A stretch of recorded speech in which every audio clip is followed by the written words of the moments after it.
All right, ladies and gentlemen, today we're going to be talking about why cracking Facebook ads is just so difficult. I mean, you have a good offer and people want to buy what you're selling, but it just feels like it's a never-ending battle of trying to get people to buy your stuff. Now, it's not because Facebook doesn't work, because as we know it does, and it's not because the algorithm doesn't like you, well, maybe, but it's because 95% of people who write ads write it like amateurs and they don't position their offers to be better than the rest. And I know this because I've written ads over the last 8 years for hundreds of online businesses. And I actively manage thousands in ad spend every single month. And I've also studied under Todd Brown, Kevin Halbert, Cole Gordon. And in fact, I've personally reviewed over 400 plus videos of Cole himself breaking down all of the ads for their clients. So I kind of know a thing or two about why some ads work and why others don't at all. And having learned directly under Todd and Cole for the last 2 years, I realized that there's pretty much one important thing that they spend 80% of their time on when writing ads, and it's actually the hook. I mean, David Ogilvy said it decades ago, right? When you write your ads, you spend 80 cents of the marketing dollar on the headline, on the hook, right? Meaning it's what every lead reads and determines if they should even give you their time or not. And that's still true here today, right? So, I mean, we live in a world where people scroll at 100 miles an hour and their attention span is so short. So today I'm going to break down the 4 reasons as to why most Facebook ads fail and how to fix it. Oh, and using number 3 alone can dramatically improve the performance of your ads. I'm not guaranteeing it. Now, I don't make any claims here, but I've used these in all of the ads that I've written, and I've written thousands in the last 8 years. And this one is going to dramatically change the way that your ads perform. So let's jump into it. Okay, so problem number 1 is that your hook is just not clear enough. Right now, most marketers think that their copy problem is about persuasion, when in reality, it's not really, right? It's more so of a clarity problem, right? Because you're not clear about who you're speaking to, what you're offering, and what they should do next. Now, here's what I mean. This is an example of a bad hook. We guarantee that if you fully commit to our 6-figure career blueprint, that you'll feel more confident and able to apply for $100,000 plus roles within 90 days of completing the program, or we'll work with you until you do. Such a handful, right? I mean, it looks impressive, but here's the truth, right? Like, no one reads that. And it's, again, like I mentioned, it's just a handful. There's just so much, right? It's a wall of text, and it's trying to do too much, right? It's like trying to sound smart instead of being clear.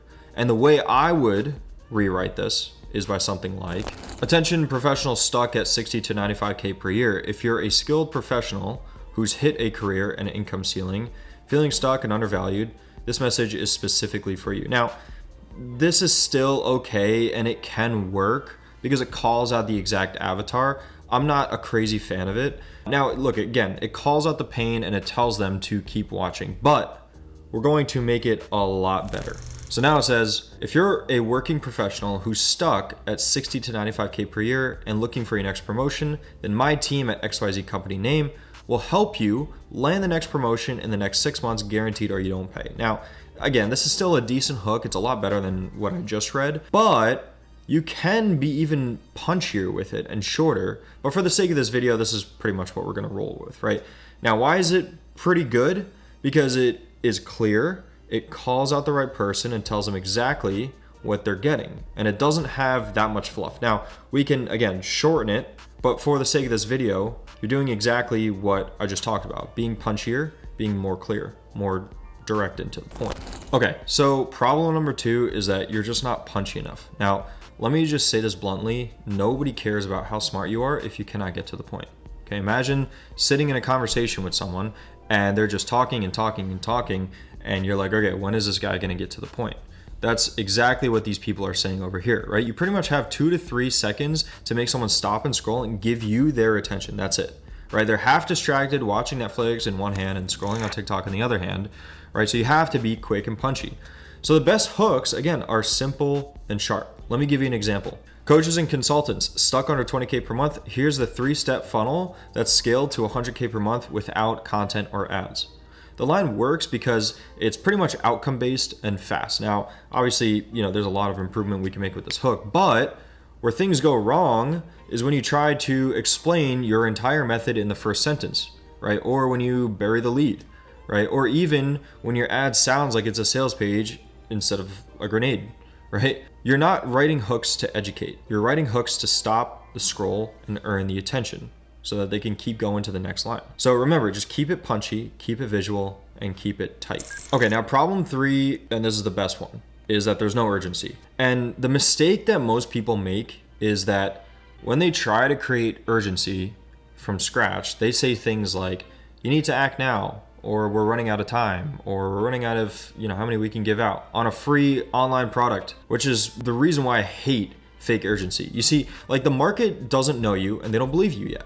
So why would they even believe this type of urgency? So here's what I would do instead, right? We leverage the urgency they already believe in. Now, I learned this concept from Kohl's CMO Spencer Van. There are 2 types of urgency. There's explicit, which is clearly stated, and there's implicit, which is implied or not really clearly stated, right? So explicit urgency, for example, right?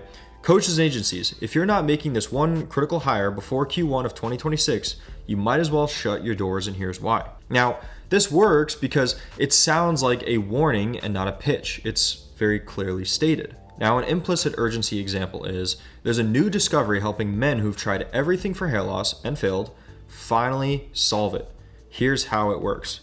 And the reason why something like this works is because the pain already exists. You're just aligning with it, right? So it's not clearly stated, but it's more so implied.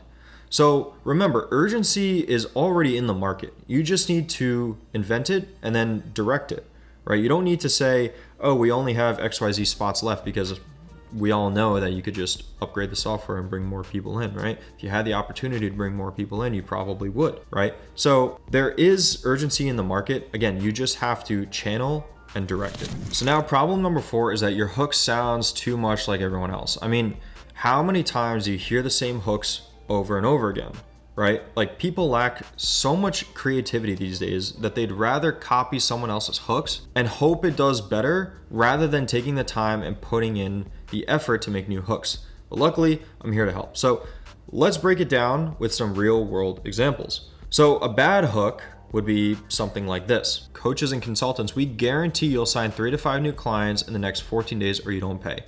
And what's funny is I actually ran this hook and it did terrible as expected. Now, I did have a 2x return on ad spend, but that's still terrible.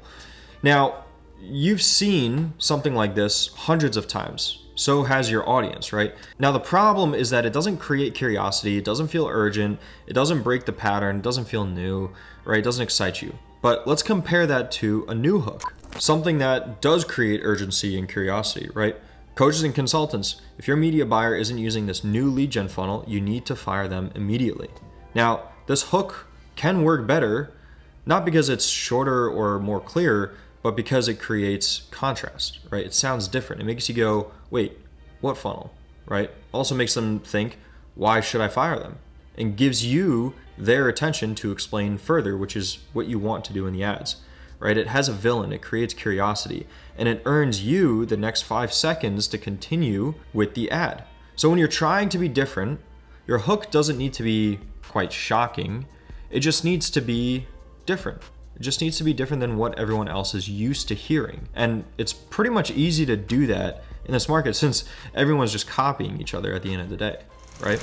Okay, so let's do a recap. Why do most Facebook ads fail? It's because the hook isn't clear, the copy isn't punchy, there's no real urgency, and the hook sounds like every other ad in the feed, assuming you guys have a really good offer. And this is why most people burn money on Facebook. They treat the hook like it's the first line. In reality, it's pretty much the entire game, right? Assuming, again, that your offer is really good. So remember, 80 cents of your ad dollars spent on the hook. That's where all of your time and attention should go to when writing new copy. And it's not a theory. That's just Ogilvy, right? That's Cole Gordon. That's every $1 million funnel I've ever studied and worked on. So look, if this helped, drop a comment and let me know so that I can make more content like this. And if you're serious about actually scaling your ads and your funnels, and not just watching videos, then hit subscribe because I'm going to keep documenting my learned lessons and experiences on becoming the best marketer that I possibly could be.